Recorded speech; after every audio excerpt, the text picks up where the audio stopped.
Bonjour à tous, avec l'aide de Dieu, le Hayom Yom du deuxième jour du mois de Tevet.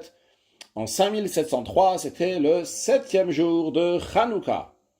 Tout d'abord, le rabbi nous dit qu'il faut étudier le Chumash du jour, le Teilim du jour et le Tanya du jour. Puis, le rabbi nous ramène un extrait d'un Mahamar, d'un discours chassidique du rabbi précédent, qui se base sur les mots de la prière que nous rajoutons à la fête de Hanouka, que les Grecs ont voulu les Hashkicham Toratecha, faire oublier au peuple juif ta Torah, ou les Avira Mechukeretzanecha, et les faire transgresser les décrets de ta volonté. L'expression qui est employée ici, Torah Techa, ta Torah, et Chukeretzanecha, les décrets de ta volonté, non pas donc des lois rationnelles. Eh bien, basé sur ça, le rabbi précédent nous dit que la guerre des Grecs était une guerre spirituelle. Ils ne voulaient pas toucher, faire du mal au corps, au physique du peuple juif.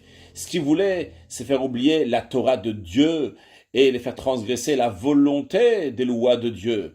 C'était contre Dieu, contre la divinité. En ce qui concerne la Torah elle-même, que la Torah c'est une grande sagesse, quelque chose de très intelligent, les Grecs aussi étaient d'accord. Les Grecs étaient très intelligents, ils étaient très impressionnés de la grandeur des lois de la Torah, mais ils étaient contre qu'on dise que c'est la Torah de Dieu, la sainteté de la Torah, que c'est la sagesse de Dieu. Sur ça, ils étaient contre.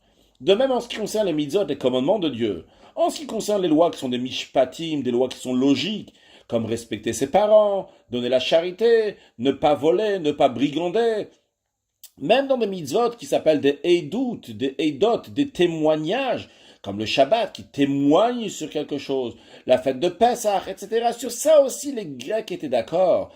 Mais en ce qui concerne les mitzvot, les lois de la catégorie de chukim, des lois irrationnelles, comme la notion de pureté et d'impureté, la vache rousse, ne pas mélanger le lin et la laine, sur cela, les Grecs étaient contre.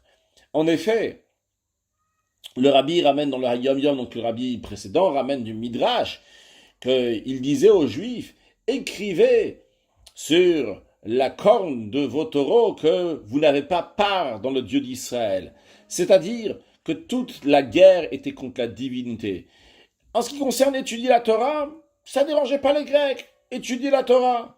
Vous voulez accomplir des commandements, ça ne nous dérange pas, nous les Grecs, vous allez étudier, vous le peuple juif, vous allez accomplir les lois de Mishpatim et de Edout, des lois qui sont rationnelles, des commandements rationnels. Mais ne mentionnez pas la Torah de Dieu, ne mentionnez pas que les mitzvot sont la volonté de Dieu. C'est pour cela qu'ils étaient contre la Shkikram Torah Techa, ils étaient contre la Torah de Dieu, non pas contre la Torah en elle-même, la Torah de Dieu.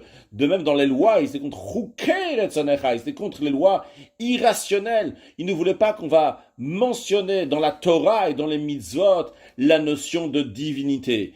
Évidemment, ce que le rabbi précédent veut nous dire, qu'il y a une guerre qui n'est peut-être pas finie, qui existe encore, avec des Grecs, non pas des Grecs, des gens grecs, mais peut-être le grec qui est dans nous.